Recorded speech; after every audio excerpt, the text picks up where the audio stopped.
a tourné en prison, dans une vraie prison à Corba, qui est à côté de Lyon.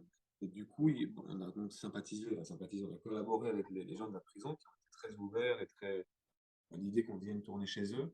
Mais donc, il faut donc donner les papiers d'identité de chaque membre du tournage, les ingénieurs du son, les machinistes, les éclairagistes, les metteurs en scène, les acteurs. Et moi, je savais que Jean-Claude Poteau, donc la personne dont je vous parlais avant, je voulais absolument qu'il soit là. Et j'avais qu'une seule peur, c'était, comme il s'était évadé d'une prison, en plus à Lyon, la prison ancienne, je me suis dit, ils vont flipper, ils vont penser que c'est un projet à la Argo, vous savez, où le tournage sert à une tentative d'évasion, je ne sais pas. Donc en fait, on y est allé, mais un peu en dernière minute, je crois, on a annoncé Jean-Claude, et le matin même, la directrice adjointe de la prison de Livorno, on n'avait pas dit qu'il y avait Jean-Claude Poteau dans notre tournage.